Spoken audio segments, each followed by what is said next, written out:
All right, welcome to Practice Problem Session 3, 006. Today we are going to go through a bunch of problems, which you should have already. I was thinking of skipping the very first problem because it's just a mechanical thing. If we have time at the end, we can come back to it, but there's not really any insight I can give you into how to approach this problem. It's just, do you understand hashing?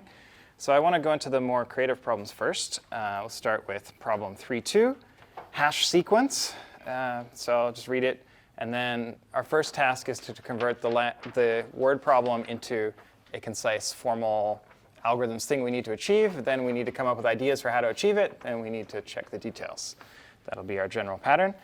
So this problem says hash tables are not only useful for implementing set operations, they can also be used to implement sequences. Remember from lecture 2, we have a set interface, which is about querying items by their key and sort of intrinsic order that's about the items themselves, versus a sequence interface that we started out with linked lists and so on, and arrays for where we're given an order, we want to maintain that order. And that order may not have anything to do with the items themselves. That's what we call an extrinsic order. And we're told what the order is by saying insert this item after this one, or append this one to the end, or prepend it to the beginning.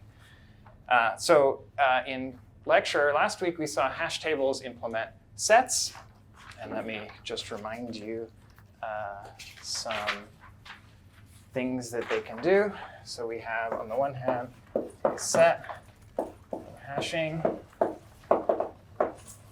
So we're going to need this in a moment. This is just a reminder from lecture. We can build one in linear time, expected. We can find an item in constant time, expected, by key. And we can insert or delete an item in constant, expected, amortized. Okay, so this is a black box that we're given. And the problem statement says that imagine you're given a hash table as a black box, which means we're given a thing that behaves just like a, thank you, 2.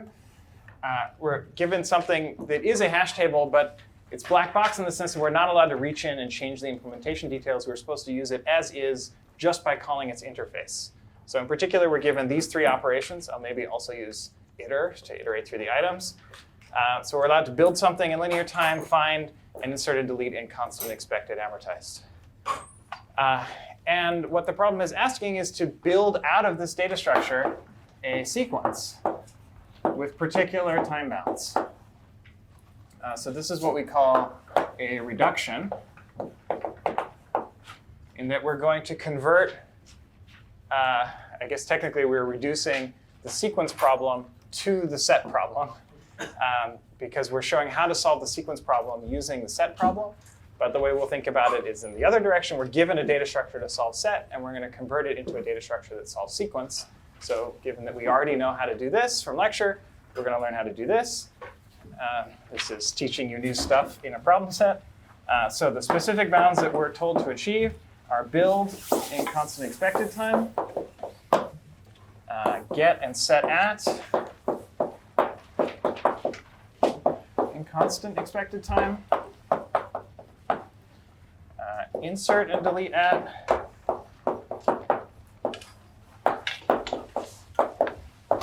in linear expected time, and insert and delete first and last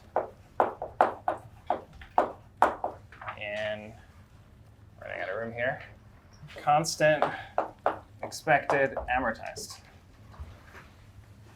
Okay, so this is just what we're told to do. And now we start thinking. So we're given this. We want to build this. And so I'm going to tell you a little bit about my thought process about when I'm presented with a problem like this. First thing is to read the problem and see, OK, what's the hard part here? What are the challenges? So clearly, we have to do all four of these types of operations. Build in linear expected time. That's basically everything we've seen. Get or set at in constant expected time. That's fast. And that feels kind of like this find operation. So both of these seem pretty matchy-matchy, so that looks like a good mapping. I'm going to try to build these operations using those operations. Insert and delete at a specific location in constant expected time. Sorry, linear expected time. That's big. Linear expected time means I can rebuild the entire data structure every time I do an operation. So this is easy. Okay, that's the first thing to realize. This is big. Great. So I don't really have to worry about these operations. I mean, I do have to implement them, but it's not hard to do it that fast because I can rebuild. And then here, insert and delete at the beginning and the end of the array. These are the dec double-ended queue operations, insert and delete at either end, and constant expected amortized time. This, I feel like, is a tricky one. You've seen one way to do this in problem set, but now we're going to see another way with, OK, the other thing to notice is these expected words.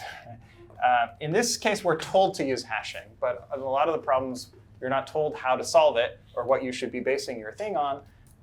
And so expected is always a good keyword because it means randomization is involved somehow. If you're told the bound is going to be expected, you probably need to use randomization. And in this class, the only form of randomization you will use is essentially hashing. So that's a good hint. In this case, we know that we're supposed to use hashing. All right, so this is going to be the challenge. But any ideas on how we might tackle this problem? How can we, so set, remember, every item has a key. In a sequence, items are just items. And we're told to insert and delete them at particular locations, but they don't have keys. So one of the challenges is going to be to take our items here, give them keys so that we can store them in a set. Otherwise, we can't use find. If there's no keys there, there's no way to search by key. Ideas?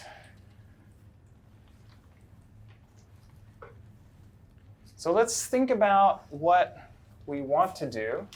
Let's start with, so build, I think is fine. If you just want to build a data structure, you don't need to do anything. The hard part are the queries or updates you want to be able to do on your data structure. Let's start with this operation, get and set at. So remember, get at, you're given an index I, and you want to find the item at position I, and set at, we're given a position, and we want to change the item stored at that position, at that index I. Now over here, what we're given, we can insert and delete, but the main sort of lookup, let's think about get at first. The natural mapping, given this arrow, is find.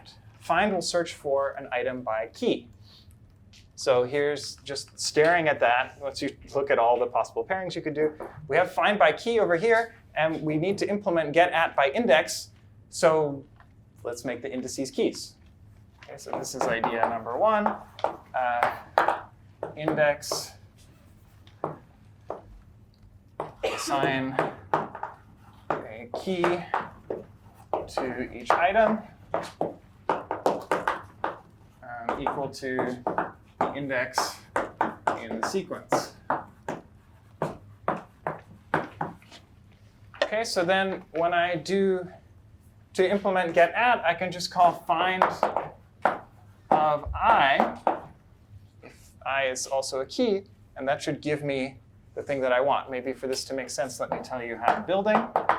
So if I'm given, say, an array A of items, and they're both, the only name conflict here is build. So let me call this one sequence build. And I'm going to implement it using set build. And I'll use some shorthand notation here. Let's say I want to make an object that has a key equal to I and a value equal to A of I. That's my object notation for I equals 0, 1, up to size of A minus 1. Okay, that's a little bit code-like, but not quite literal code. So I'm just going to use this to say, let's make an object that has two parts. One is called the key, so we can talk about the object.key. So this is which sets want to do. And we're also going to store a value, which is the actual item that we're given. So I'm just, because these are given in a sequence, I'm just representing that sequence order by assigning I to be the key. And so now if I want to find the item at index I can do find of I. And technically, I should probably do .value. That will give me the actual item that's stored at that position. When I do find of I, I'm going to get this whole object with the key of I, and then I want to get the value part of it. So then set at, I can just use this find operation to get the object and set its value to x. Boom, we've implemented array-like semantics, get at I and set at I, using a set. If you've ever programmed in JavaScript, this should feel very familiar, because JavaScript actually implements arrays, at least at the conceptual level, as just general mapping types, which are, they call them objects, but they are basically sets. And if it's even grosser, they convert the integers into strings and then index everything by the strings, semantically anyway. Implementation details can be more efficient, but conceptually that's what's going on. And so that's the idea we're doing here, which seems great.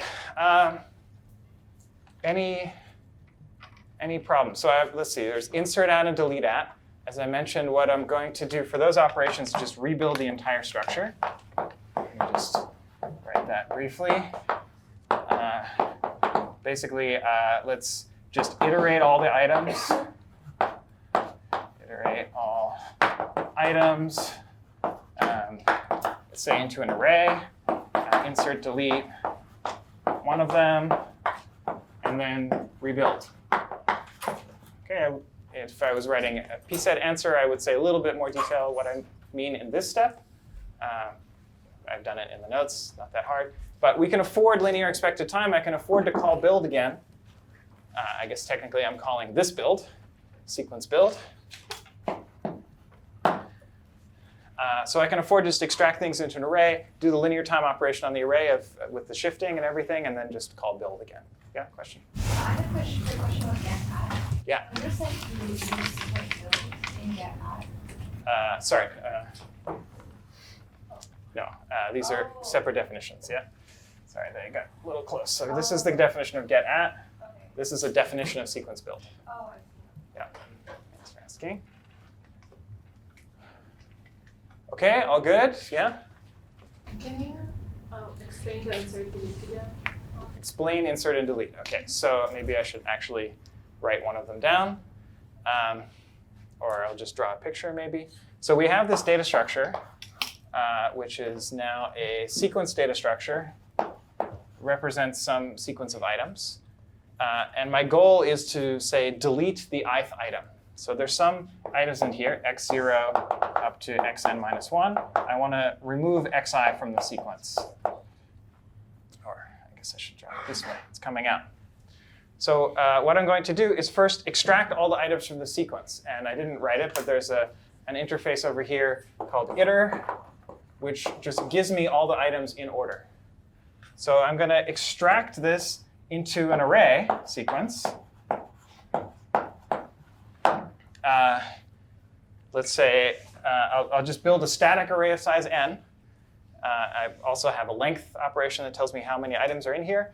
And the iter operation will give me all the items in order. And so I'll put into my array x0 and then x1 and so on as they come out. Then I go to position I, and I want to delete that item and shift all the others over. This is the boring. I think we even said how to do delete at in dynamic arrays in recitation 2, pretty sure. So I'm just mimicking that. I'm building this just to get the new order of things. And then I'm applying, via the build operation, I'm building a totally new sequence. And that's how I would implement delete at. One way. There are other ways, yeah? Do you guys have to problem with space when you're inserting? Or? How much space is this using? Problem with space if you're inserting. If you're inserting, you probably want to allocate a static array of size n plus 1. You know exactly what's going to happen. So just allocate a little bit bigger, then you can do the shift.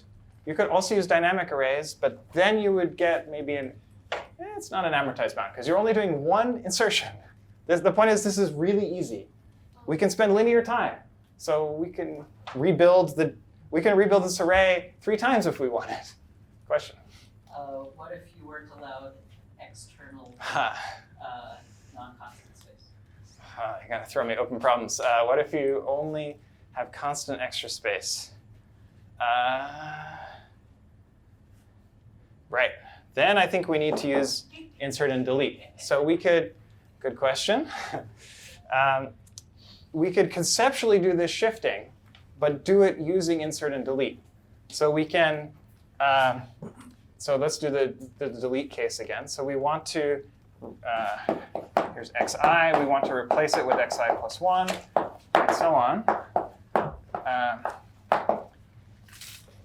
And so we can start out by deleting the item with key I. That will get rid of this guy. Then we can delete the item with key I plus 1, give it, and that gives us the item. And then we can reassign its key to be I instead of I plus 1, and then reinsert it. So we can take this item out. It has a key, which is, let me draw this properly. So we have key I plus 1 and value x I plus 1 stored in this data structure. Then we update the key to I, and then we reinsert it, and it takes the place of this guy. So you could do that. You could go down this list, or not the list, but you could iterate for for j equals I to n minus 1, and for each of those items, delete it, change its key, reinsert it with a new key. And then you don't have to build this intermediate data structure. So if you're told to minimize space, great. And maybe you think of that as simpler. I like to think of this as simpler because the point is I have linear time. I can do crazy, silly, very non-data structures-y things where I just start from scratch. OK, great. But there's one more set of operations, insert, delete, first, and last. Are these easy? Good?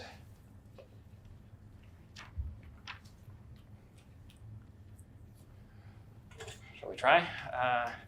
We can insert last. So this is given an item x.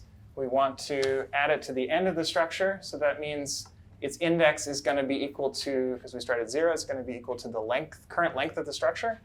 So let's just insert a new object, which has key equal to length, and it has value equal to x. We're done. Delete last, similar. Just delete the item with key length minus 1. OK, what about first?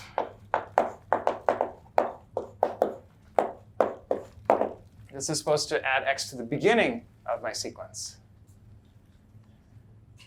Well, now I realize I have a problem because I want this new item to have key 0 because after I do an insert first, get at of 0 should return this item.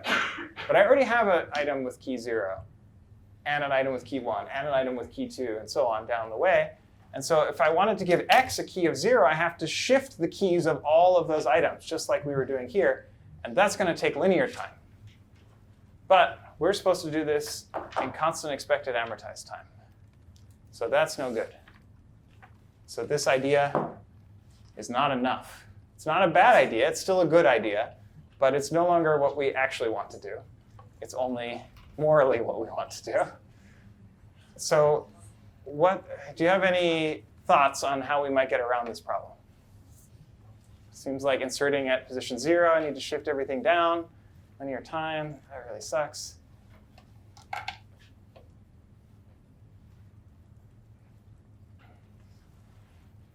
Yeah? You could create some sort of link to something else. Link this data structure with another one. So we could build more than one set. That's certainly allowed. I don't know how to do that. Oh, I see. You're saying maybe build a whole other structure for the items that come before 0? Yeah. Yeah, actually, that would work, I think.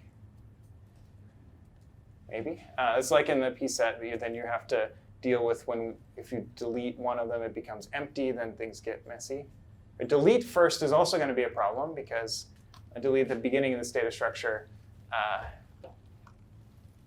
then I lose my 0 item. And I want the new 0 item to be the 1 item. And it's, again, all the indices shift. So delete and inserting at the first is hard. So we could do that trick like in the pset, or in last problem session and so on. But there's a much simpler idea. Can you have an extra variable to keep track where is the beginning? Nice. I can have an extra variable to keep track of where the beginning is.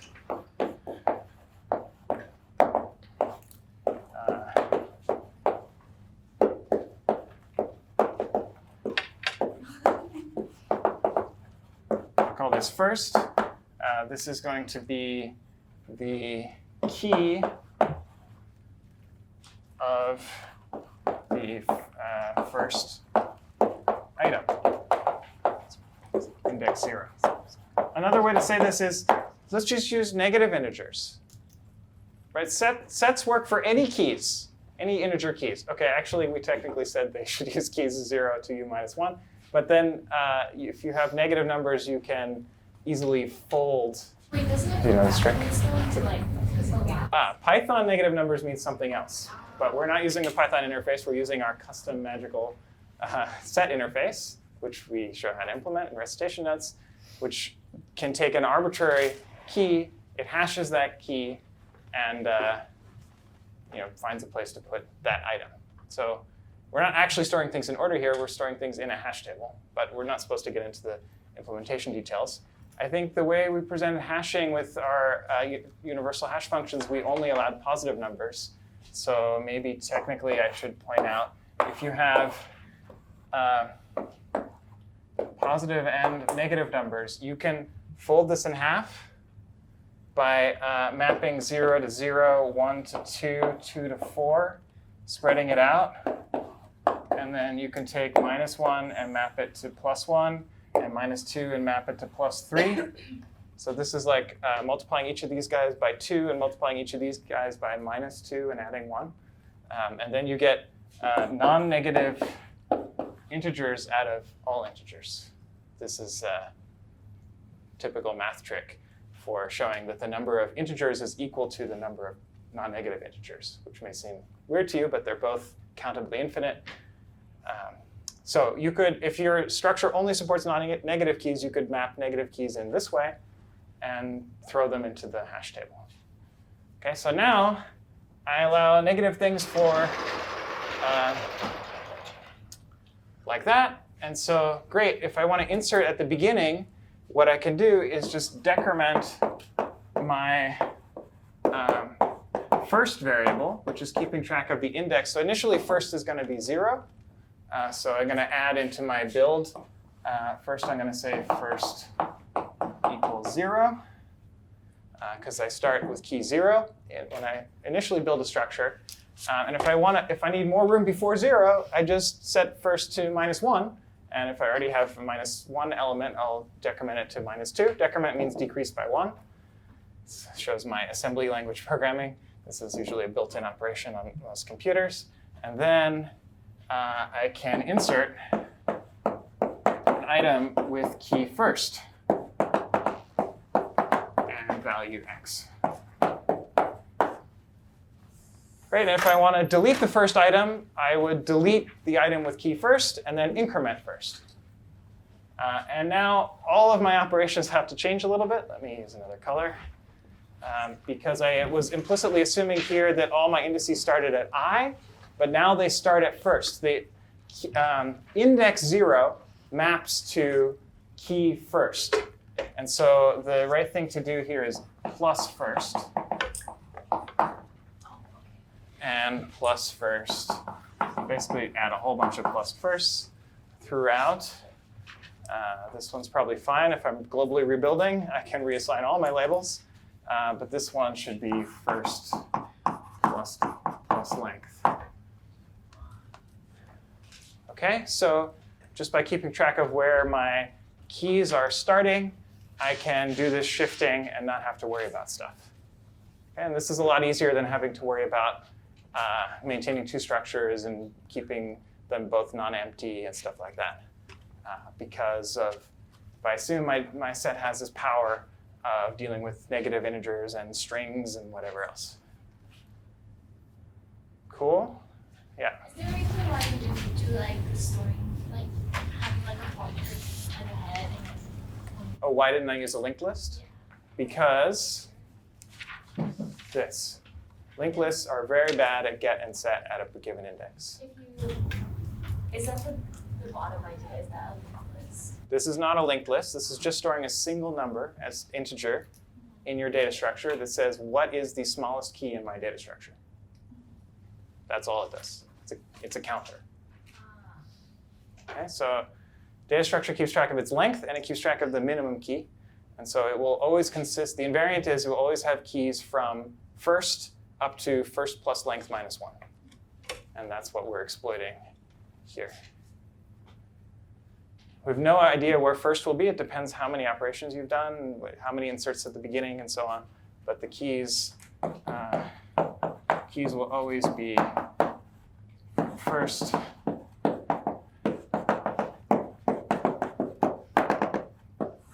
to first plus length minus 1. This is what we call an invariant. Useful to write these things down so you can understand what the heck, why is your data structure correct? Because of invariants like this, which you can prove by induction by showing each time you do an operation, this is maintained. Even when I'm changing first in order to maintain this invariant. Cool. Sometimes you come up with the invariant first. In this case, I came up with it post facto, after the fact. Cool. Let's move on to problem 3.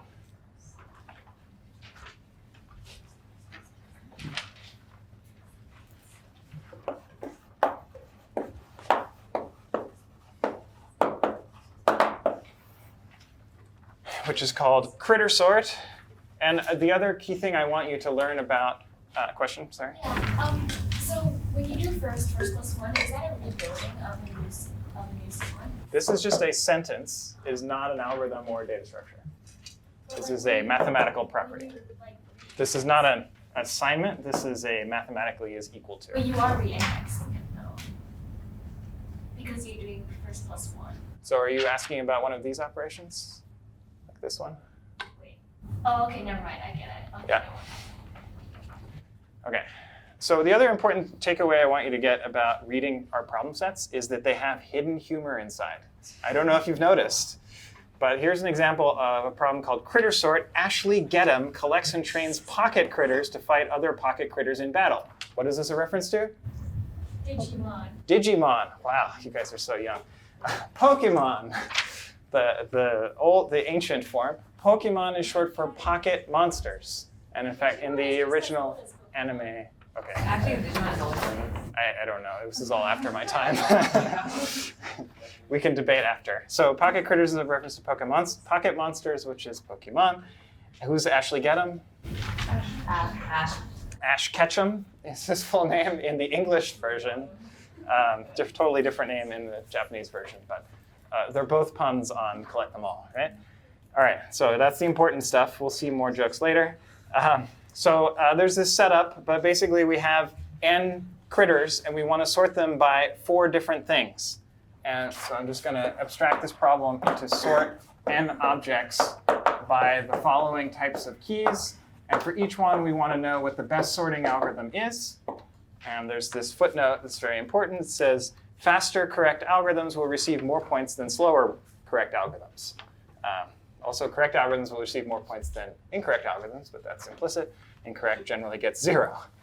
OK, so part A, it says species ID, but basically we have integers in the range minus n to n. So if I want to sort n integers in the range minus n to n, what should I do? This is a reference to yesterday's lecture. Yeah. Radix sort. Yeah. Always a good answer, or almost always a good answer when you have integers. It's a good answer whenever you have small integers. Now, radix sort, the way we phrased it, let me maybe put it down here.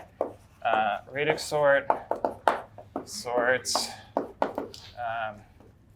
n integers in the range 0 to u minus 1 in n plus n log base n of u time. And in particular, this is linear time if u is n to some constant power. Okay, so can I just apply this as is to these integers? No, because they're negative. So what should I do? Maybe I should do my folding trick. We just saw how to take negative numbers and fold them in interspersed with positive numbers. If I sort that, will that work? No, because that does not preserve order. It would intersperse. It's just, we want all the negative numbers to come before all the positive numbers. Yeah? Why can't you just add n to all the integers? Just add n. Yep. Boom. Plus n. Now we have integers in the range, let's be careful, 0 to 2n. Cool. Now we can apply this. Now u equals technically 2n plus 1 because we're only supposed to go to u minus 1. But that's fine. That's linear. And so we can sort in linear time. Easy. This is a super easy problem. Okay, but in each one we might need to do some transformation. All right, part B is a little more interesting. So we have strings over 26 letters.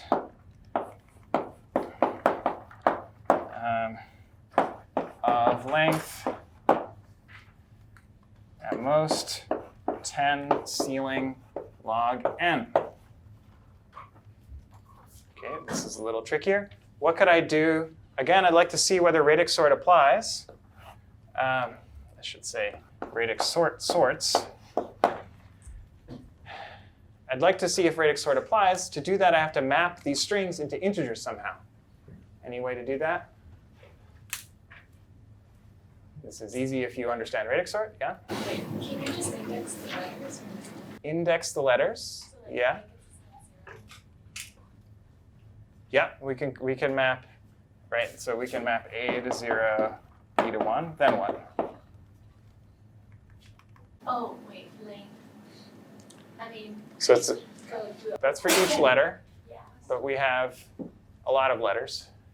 There's only 26. There are only 26 letters, but then we have 10 log n letters in a string. That is together a single key that we need to sort.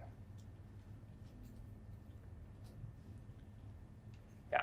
Can we just sort by the first letter first, then from within? Sort by the first letter, then the second letter. That is exactly the opposite of radix sort. Remember, radix sort, we want to sort by the last letter, and then the next to last letter, and finally the first letter. You want to sort by the first one in order to alphabetize things. No, to alphabetize, we do want to, in the end, sort by the first letter, but that's at the end.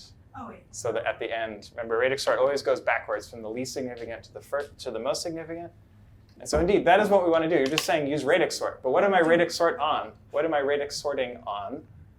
Yeah, on the last letters, not the first letters. So technically, that would be using counting sort on the last letter, counting sort on the next to last letter, dot, dot, dot, counting sort on the first letter. But that is together radix sort on something, or Jason likes to call this tuple sorting. Tuple sort is the algorithm that says sort by the last thing, then sort by the previous thing, and so on. You can also think of this as radix sorting on a number written in base 26. They're the same thing.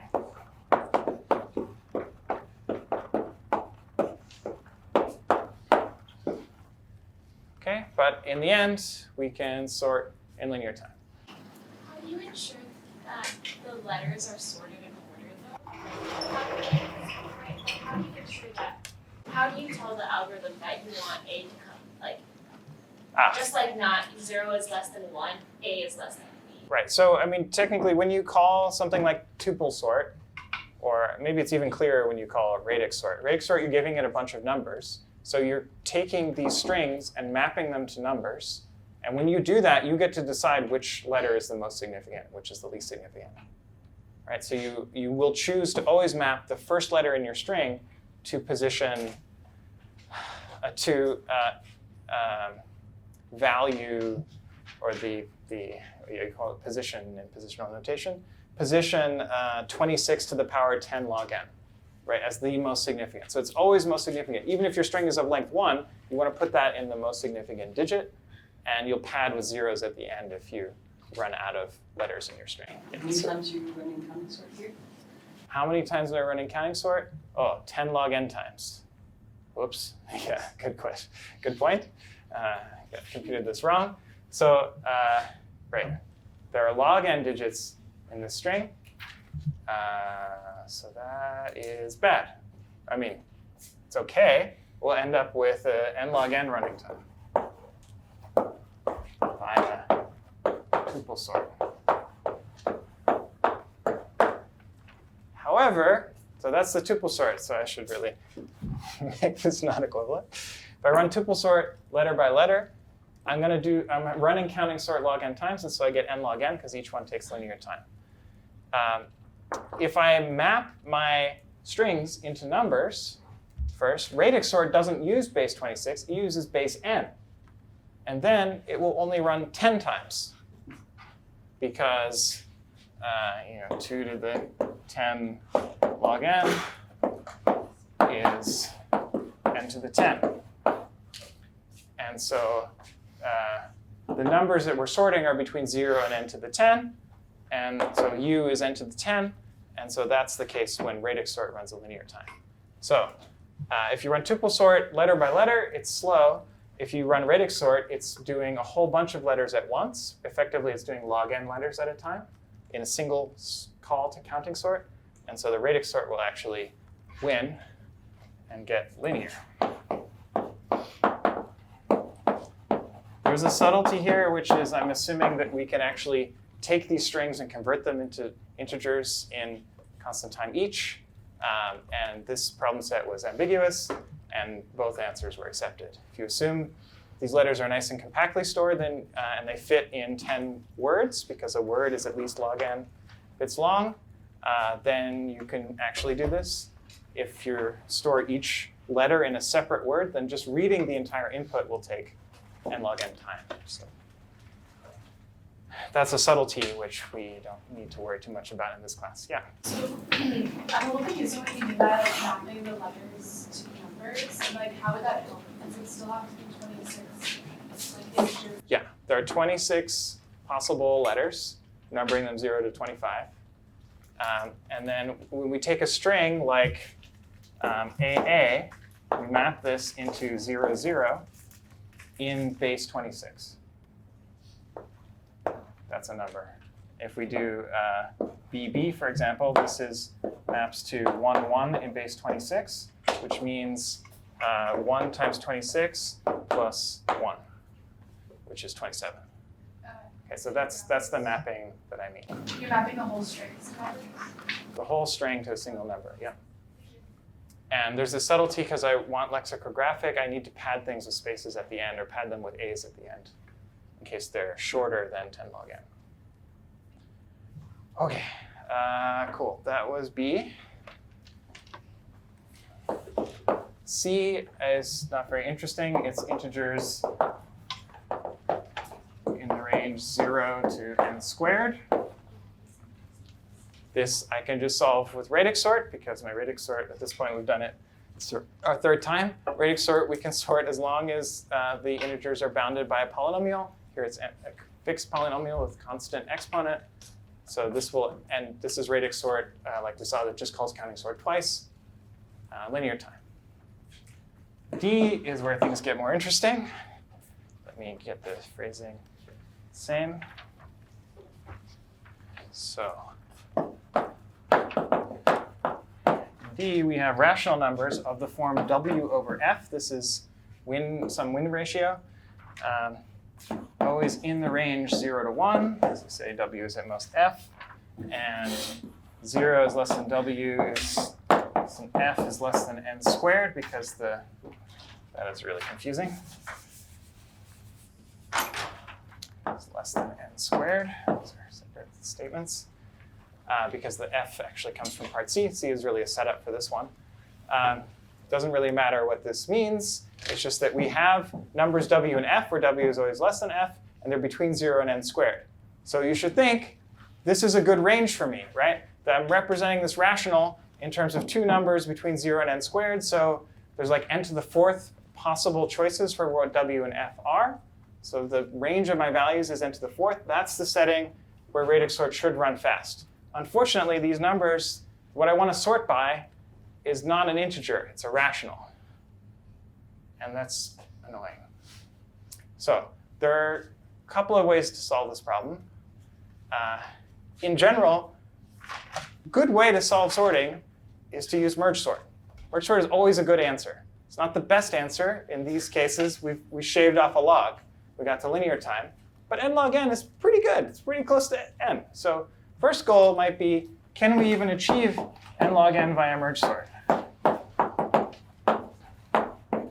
What would I need to do in order to achieve apply merge sort to this instance?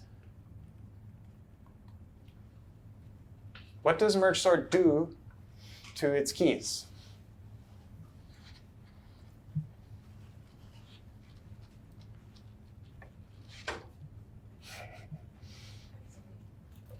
Sorry?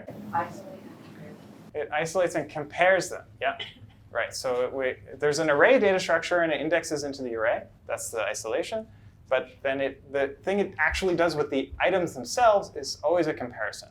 And this is why we introduced the comparison model and proved an n log n lower bound in the comparison model, because merge sort and insertion sort and selection sort are all comparison algorithms. Radix sort is not, but this one is. But to apply merge sort, I need to say, how do I compare wi over fi versus wj over fj? My computer only deals with integers. We can't actually represent wi over fi explicitly in binary because it has infinitely many bits. But I can represent it implicitly by storing wi and fi. Yeah. Multiply by fi and fj. Multiply by fi and fj. Yeah. As when I didn't go to school, but then we learned cross multiplication. Which is the same as multiplying both sides by fi and multiplying both sides by fj, as you said. So then we get fi fj less than question mark f whatever fi wj. When we do that, we better make sure that the things we're multiplying by are non-negative, otherwise the sign flips. But here we assume they're all non-negative. So this is good. And now we're just multiplying two integers here, multiplying two integers here, and comparing. Those are all things I can do in a word RAM. Okay. So this was actually the intended solution when this problem was posed. Here's a way to do comparison sort. We get n log n. But in fact, you can achieve linear time. Yeah? If we're using with that solution, how would you quickly say which one is superior? Because wi times f of j, one of them belongs to one of the Pokemons and the other one is the other. I feel like there's a joke here, like So you don't know which Pikachu is superior. That's always the answer. So how do I tell whether one Pokemon is superior to the other? If I multiply i's f value with j's w value, and I see whether that's greater than i's w value times j's f value. And if it is, so these are equivalent. If this one is greater than this one, I know that this is greater than this. These are equivalent sentences by mathematics, by algebra. And so this is what I want to know. This would say j is superior to I. And so I determine that by actually doing this. So then I don't have to divide and deal with real numbers, because I don't know how. Because I'm a computer. We're all computers in the end.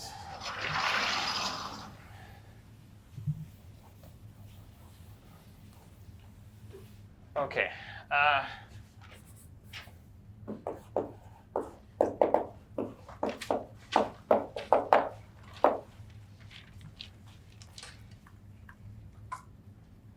So it would be great if my numbers all had the same denominator. Right? If they all had the same f, then I could just compare the w's. So that's one intuition for why we can actually do this in linear time.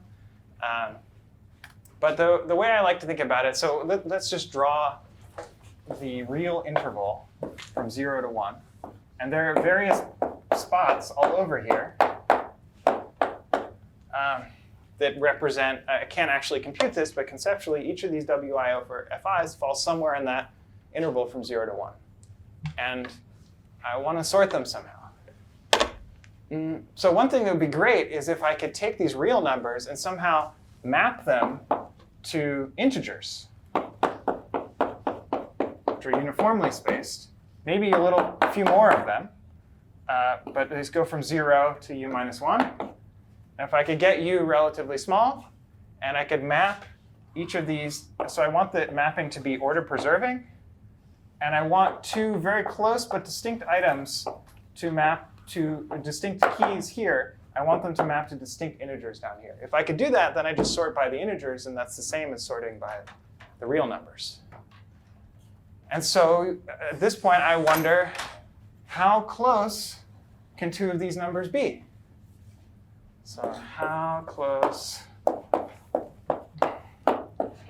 can two keys be?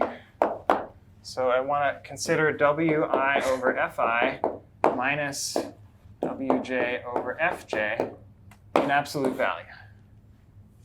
Okay, now I do algebra. So this is, I'd like to bring this into one ratio. So this is, I can do that by multiplying 1 by fi, 1 by fj. And it's wifj minus wj fi, which should look a lot like something here. But never mind. So I'm sure there's a deep connection here. I could probably use this to prove that, or vice versa. Cool, so with some absolute values, same thing. Maybe these are non-negative, so I can actually just put absolute values on the top part. And okay, wi is an integer, fj is an integer, wj is an integer, fi is an integer, all greater than or equal to 0. So this thing is an integer. So it could be equal to 0. It's a non-negative integer because all the things are non-negative. It could be equal to 0, but if they're equal to 0, that's actually identical ratios, right? If this is 0, the whole thing is 0, and so these two values were the same. Okay, but let's suppose it's not 0. If it's not 0, it's actually at least 1 in absolute value because it's an integer. What about the bottom? fi, so now we want this, I want to know how small this ratio can be. It's going to be small when this is small and this is big. How big could fi, fj be? Well, we're told that all the f's are less than n squared.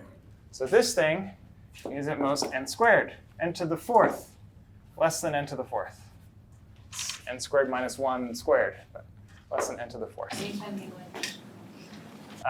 Fi is at most n squared, fj is at most n squared. So it's n squared squared.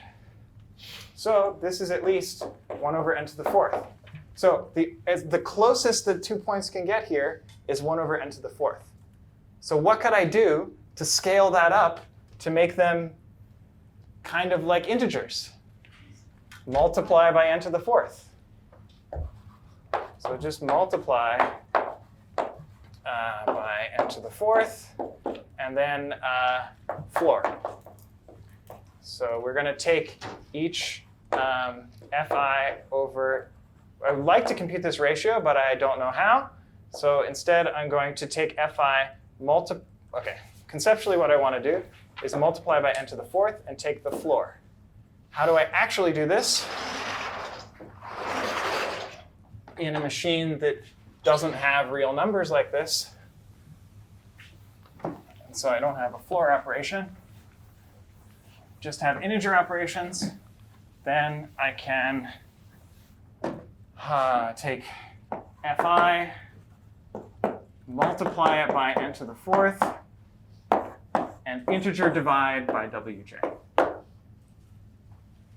That is the same, that computes exactly this, because I can do the multiplication and the division in either order in real space, and then this does the floor at the appropriate time. But this is just operations on integers.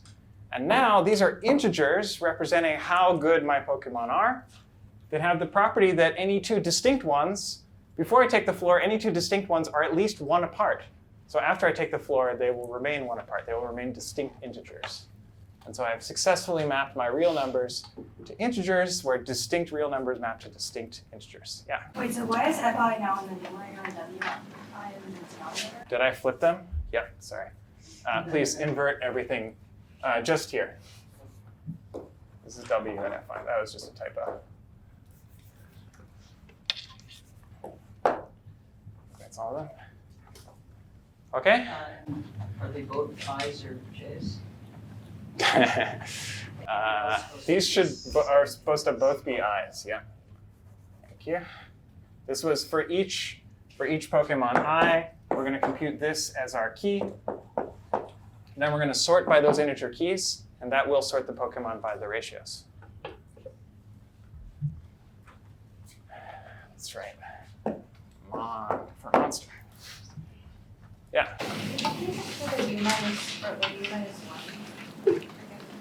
So my U was just a, sorry, this is a label on this thing. Can I help you? Yeah. So now my U, all right, what is my U? What is my largest key?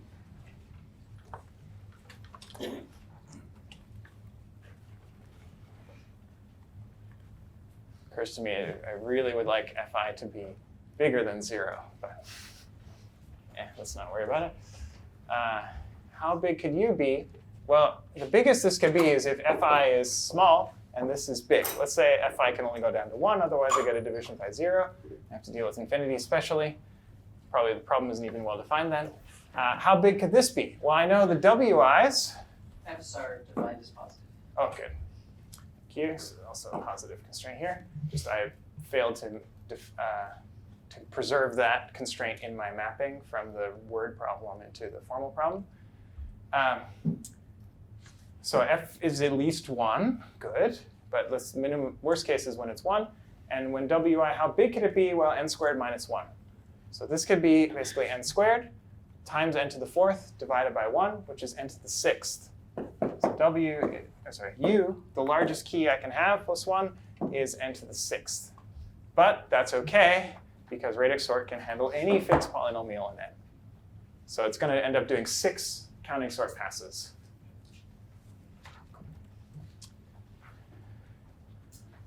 Yay.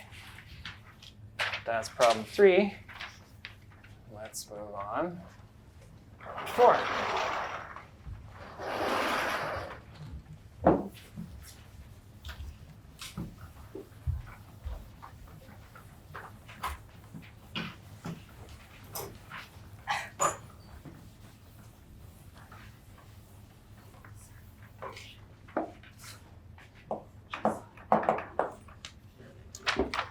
So, problem 4, MIT has employed Gank Frary. Who's that? Frank Gehry, yeah, this is a common encoding that Jason really likes. I've grown to like it. This is called spoonerism, where you replace some part of the beginning of your thing. Okay, that's one joke. There's another joke in this problem. Anyway, they're building a new wing of this data center, as one does. We have a bunch of cubes. If you read long enough, you realize that's a red herring. Cubes do not play a role in this problem. In the end, what we have is a bunch of integers, which happen to be the side lengths of the cubes, but we just care about the side lengths, not their volume or anything. S n minus 1. And we want 2 numbers in S summing to H.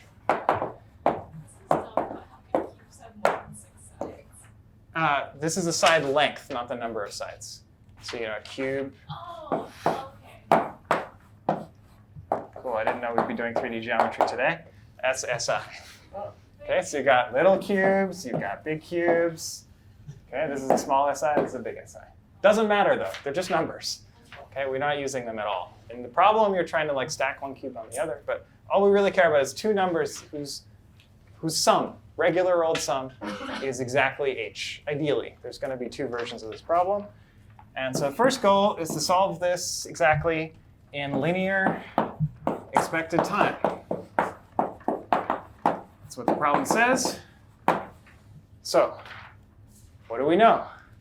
Well, linear time, can't get much faster than that because we need that just to read the input. Expected time, hashing, right? We're told basically we should use hashing. Now, if we're really annoying, maybe we throw that in even when you don't need it, but that's pretty rare. So when we see expected, we should, in a problem setting like this, in real life, you never know what you should use. But as you're learning in this class, we're going to tell you basically what tricks you're allowed to use. Here, you're allowed to use randomization, so probably we need it. Indeed, you need it to achieve this bound. Cool. Hashing. Not obvious how to approach this problem with hashing. So I'm going to give you the way it's hard for me to not know this algorithm, but to me, the first thing you should think about is if I have linear time and n things, and I'm going to use hashing, the obvious thing to do is to take those n things and put them in a hash table. Build. Why not? So let's just build a hash table on all the keys in S. That's idea one.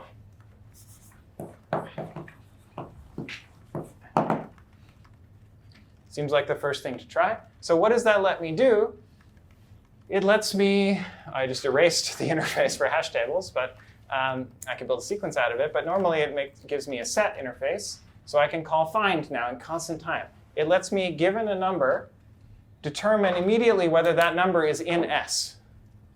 Well, that sounds interesting, because I'm looking for two numbers in S. So it lets me find one of them. So I'll call it twice. No, calling it twice and only spending constant time on this beautiful data structure will not give you anything useful. But we have linear time, right? So in addition to building a table, we could call find on that table a linear number of times, because each find only takes constant expected amortized time. So if I do n of them, that will take linear expected time. The amortization disappears because I'm using it n times. Oh, right, find never has amortization, so it doesn't disappear because it was never there. Never mind. I can afford n calls, or 5n calls, to find, because each one costs constant expected, and the total for that will be linear time. So the next idea is let's just somehow call find linear number of times. Okay. So I want to find two numbers summing to a given value h. That wasn't maybe clear, but h is given. Sorry, how long does it take to build the hash table? How long does it take to build a hash table? It was previously on this board, linear expected time. See previous lecture. No, 2 lectures ago. OK, well, if we're going to do this linear number of times, I guess we should have a for loop. Let's do a for loop over the numbers. That's the next idea. Loop over S. And at this point, we're done, almost. Space. So I want to loop over the numbers, and each one I want to do a find. That's kind of all I have time to do, so seems like a natural thing to try. This is by no means easy. Don't get me wrong. Having these ideas is, while I'm explaining them as the obvious ideas, they're not obvious. But they are easy, at least. Just not obvious to come up with the easy ideas. So let's loop over S, somehow called find, using our hash table. So the order is actually, we're going to build the hash table, then loop, and inside the loop, we're going to call find once per loop. Iteration. So let's do it, let's say, for Si in S. So I want to find two numbers. Here I've exhaustively looped over one number. I just need to find the second number that could possibly add up, right? I want to find whether there's an Sj in S such that Si plus Sj equals H. Can I do that query with find? How? So what does find do? Find says if I give you a key, it will tell me whether, like if I knew what Sj was, it would tell me whether it's in S. Yeah? Can you just subtract like H from Si and then see if Sj exists? Subtract H from Si and see whether that exists. Did I get it right? H minus Si. This I always get wrong. I don't feel bad that you also got it wrong. It makes you feel better because I always get it wrong. So the claim is this. Why? Because what we want to do is find, well, okay. Let's see what it says over here. So if we do H minus Si equals Sj, right? So these are equivalent statements just by moving the Si over. And this is a query we can do. We don't, so let's remember, these are things we know. And Sj is something we don't know. All that we know is that it's in S. Okay, so we know these two things. So if we bring them over to the same side, we're searching for an unknown thing, which is equal to exactly this thing that we can compute. So we just compute H minus Si. We call find. That will tell us whether there is an Sj equal to this. Okay, so this is like a comment, right? And then this is what we actually do. And if there is a pair of numbers summing to H, this will find it. How much time did it take? Well, we're doing n iterations of this loop. Each one we're calling a single find operation. And find costs constant expected time. And so the total is linear expected time. Great. Part A done.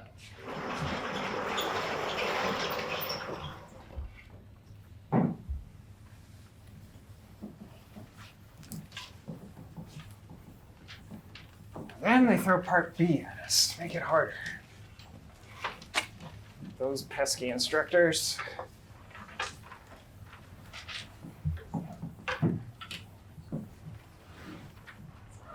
So we read part B. Part B says two things to make it harder. So first of all, we want linear worst case time.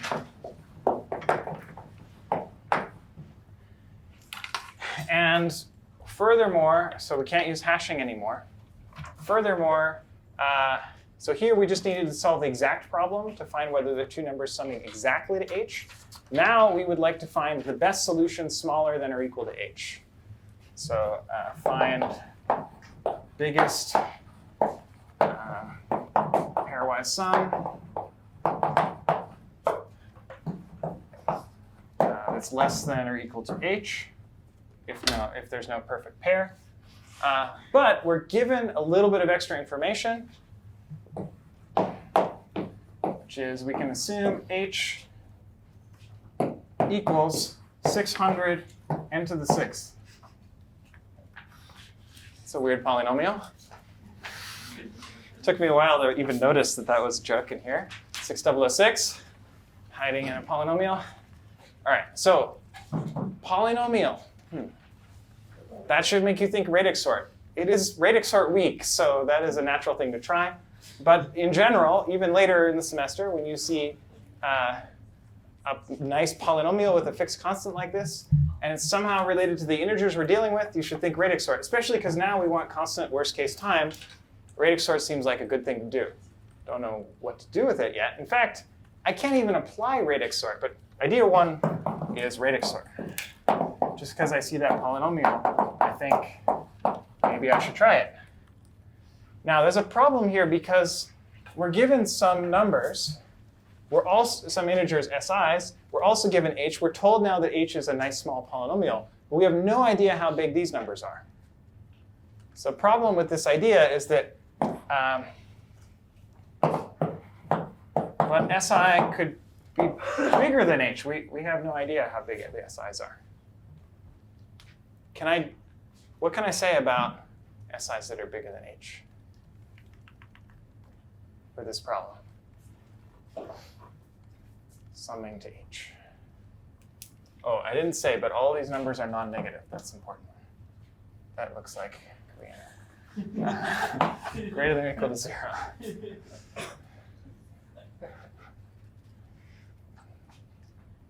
Yeah. Well, and they can't be a solution because. Right. If I'm finding a sum that's less than or equal to h, they're non-negative, and any number that's greater than h, I can just throw away. They'll never be in a solution. So already a sum of one number is bigger than h, so 2 is only going to get bigger if they're non-negative.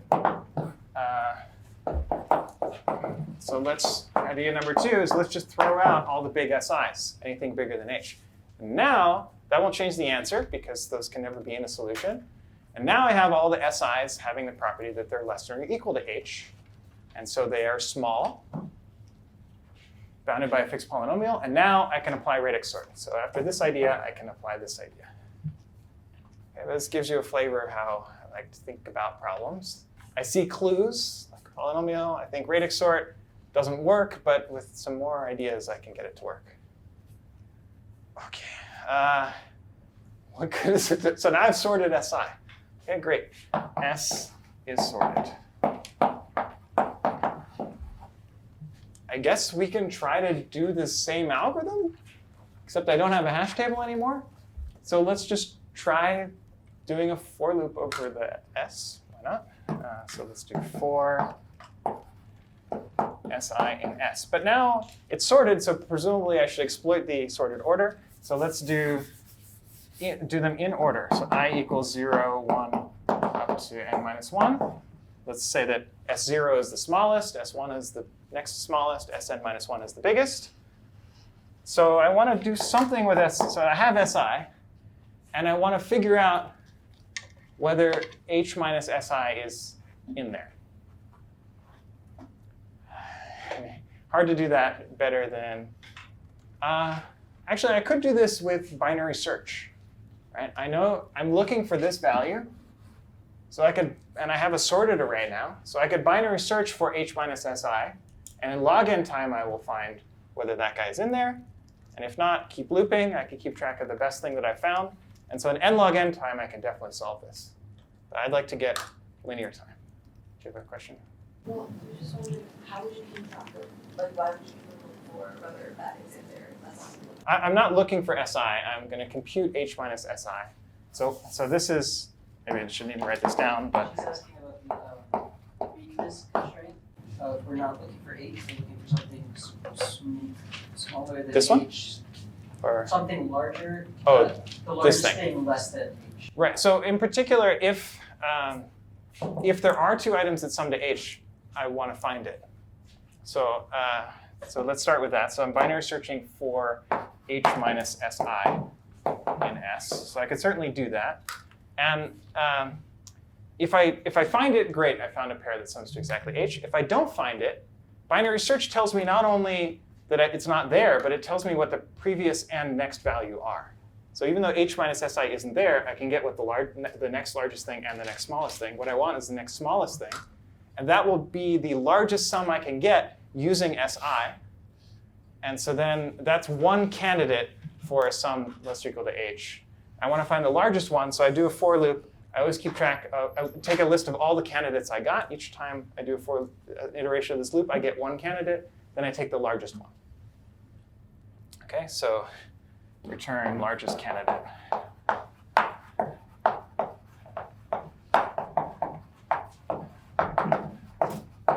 So this gives me a candidate, which is the previous item. This is what we called find previous, or find prev probably, in our set interface. And if you have a sorted set, you can do that in log n time. So this is an n log n solution. I want, because we do n iterations through the loop, each binary search takes log n. I want to get linear. This is not obvious. The best intuition I can think of for this next idea is, well, I start with the very smallest item in S. And I want to sum up to something that's kind of big.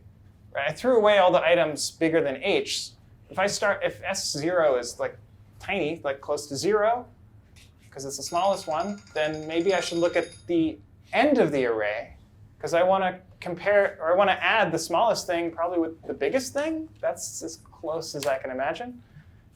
So here's my sorted S. This is the smallest item, biggest item. So I'm going to loop over these items one by one. So let's start by comparing the first one with the last one. The two-finger algorithm. Okay.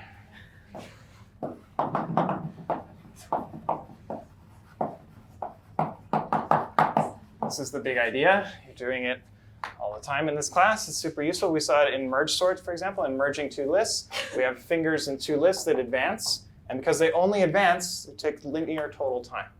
So we're going to do this kind of folded and backwards here. We're going to start here. This seems like a good candidate to start with. Now, what else could this add with? Well, maybe smaller items. And maybe I have to go all the way through here, and then I've got to advance my left finger. Yeah, OK. So here's the idea. So let's look at, so I'm going to call this finger I, this finger J. So we want to sum two things. So I guess another inspiration here is we want to add two things up, and we have one algorithm that has the word two in it, and it's the two-finger algorithm. So let's try that. So we're going to start with I equals 0 and j equals n minus 1. We're going to look at si plus sj and see how good it is. How close to summing to h is it? Well, in particular, it's either less than or equal to h or bigger than h.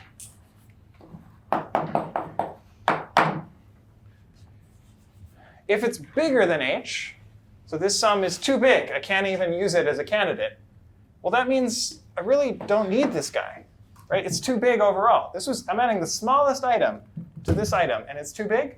Well, then I should go to the left. I should move my right finger to the left. So in this case, we decrement j, move the right finger to the left. So I'm guessing in this case, I'm going to increment I. Why? If I add these two items up, and this is too small, it's smaller than h, then this item was probably too small. It might actually, it's an OK solution. It's less or equal to h, so I should keep it as a candidate. Let's say add candidate. So I'm just going to keep a list of candidates that I see. So this is a possible solution. Might not be the best one, but it's one to add to my list. And then I'm going to increase I, and now work on this subarray, because that will be a little bit bigger. I can't go this way to make it bigger, because I'm at the last item. And it's not obvious that this works. I think there's a nice invariant that will help.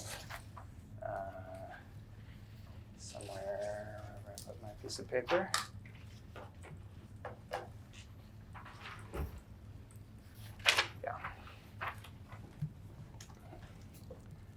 So here's an invariant.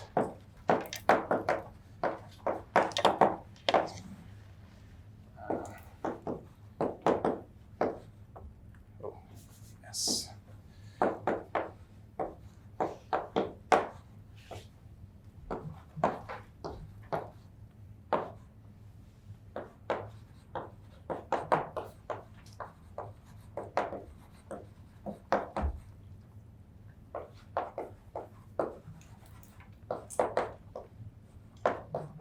It's really clear this is the right thing to do in the first step, and the tricky part is to argue that it works in all steps. Because when I really have the smallest item and the largest item, it's clear that I should advance one or the other, from too small or too big. But the way to prove it in general by induction is to show this invariant that, so at some point through this execution, I and j are somewhere, and I want to say that if I take any j from the right, any j prime to the right of j, and any I prime to the left of I, non-strictly, then all of those pairs, all those pairwise sums are either too big, and that's when we decrease j, or they're less than or equal to the largest candidate that we've seen so far. That's because we add these candidates in there. So that invariant will hold by induction, because whenever there's a possible thing that's good, I add it to my candidate list. And then at the end of the algorithm, I just loop through my candidate list, compute the max, return that pair. Okay, so that is two-finger algorithm which solves the non-exact problem in linear worst-case time. Yeah? I cannot be equal to j. Oh, I cannot, right. So what are the termination conditions?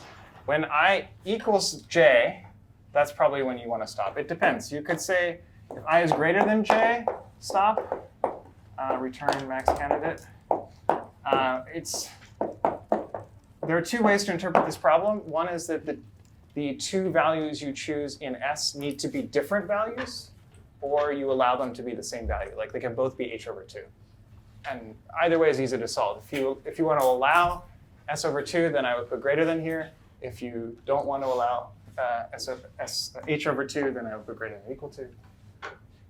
Either way. Both of these problems you can solve both ways, or both algorithms can handle both situations.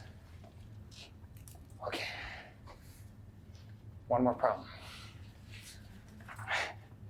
All right, yeah, not a lot of time, but I'm getting faster and faster. So of course, on the hardest problem, I can do it the fastest.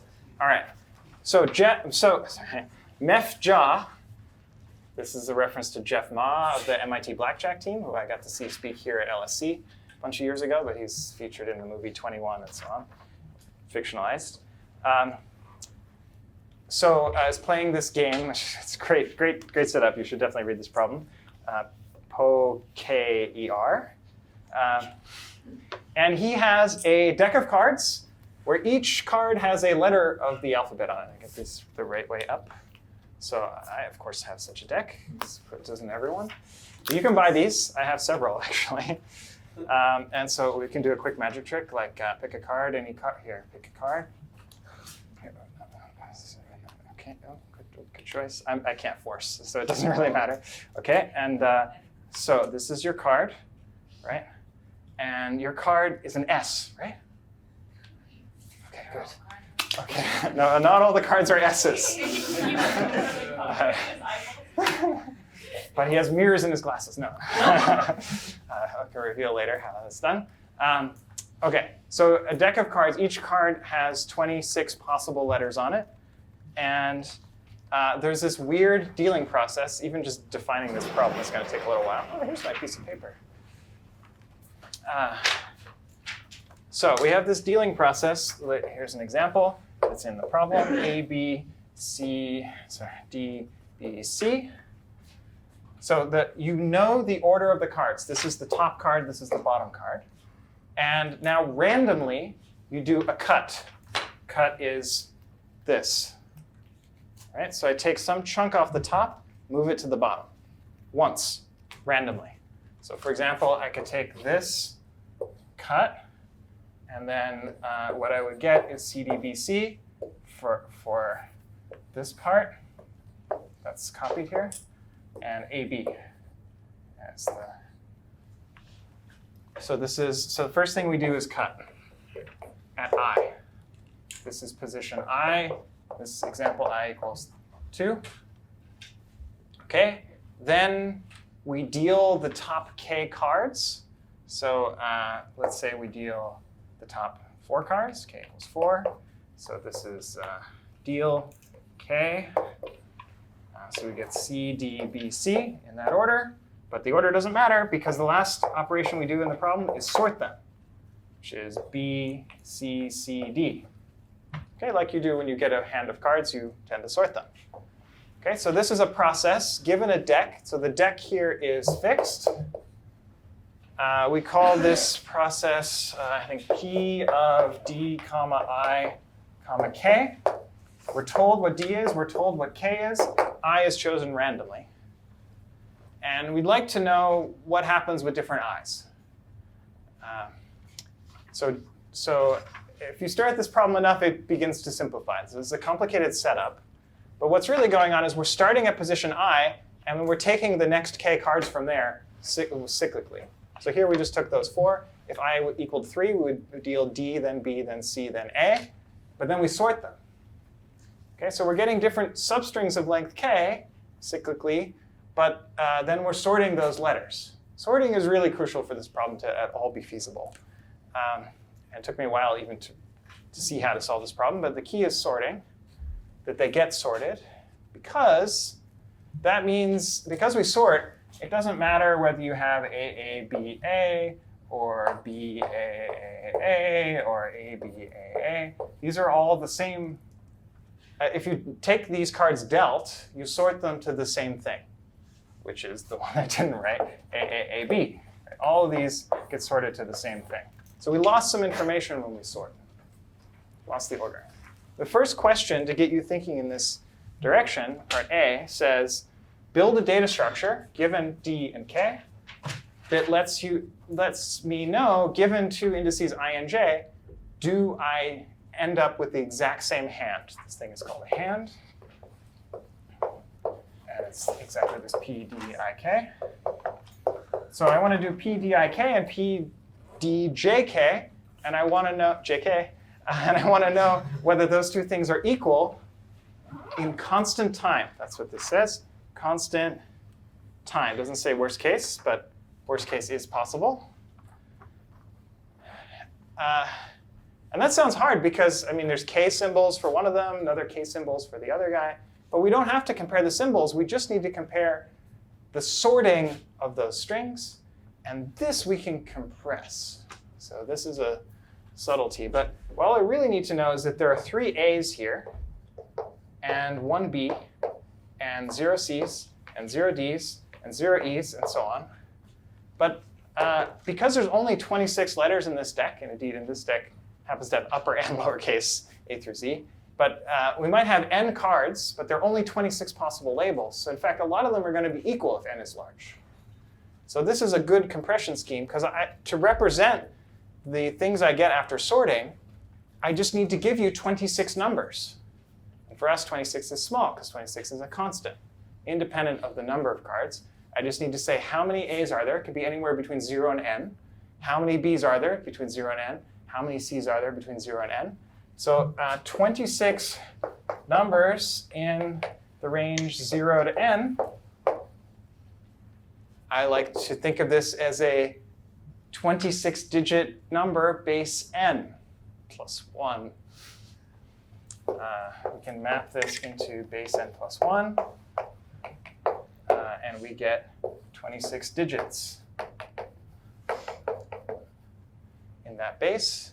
Another way to say it is that the number of possible combinations here of how many A's, how many B's, how many C's is not even theta.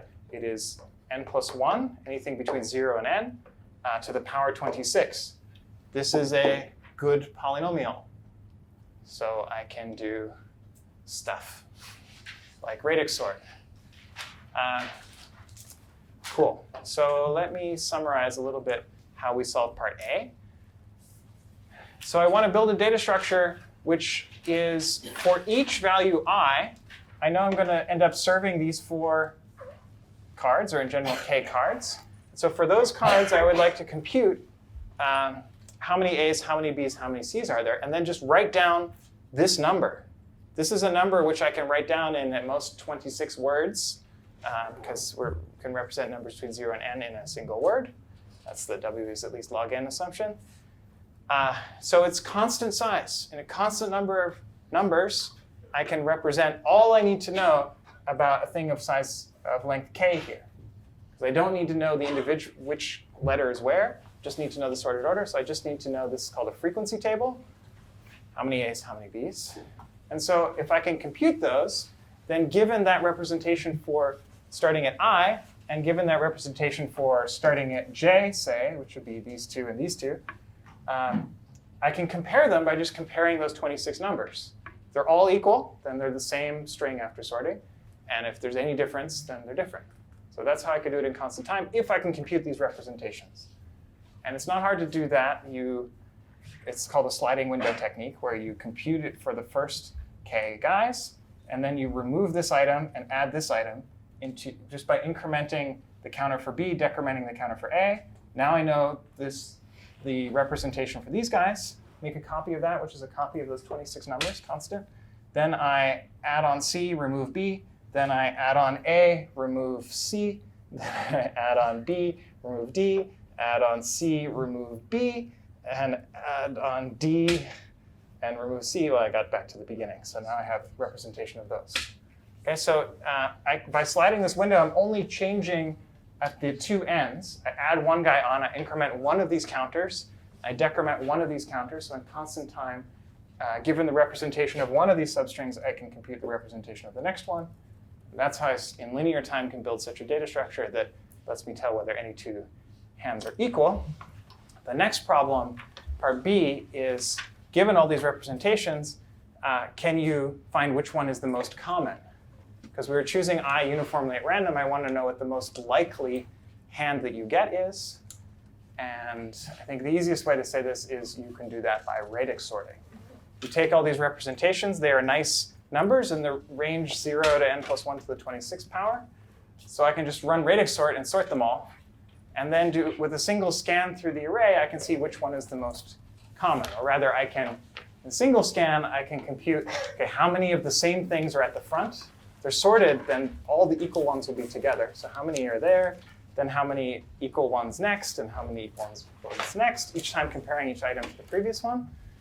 Then I get frequency counts for all of these hands, and then I do another scan to find the most common one, and I can do another scan to find the lexically best one, the lexically last one. And that's how you solve problem 5.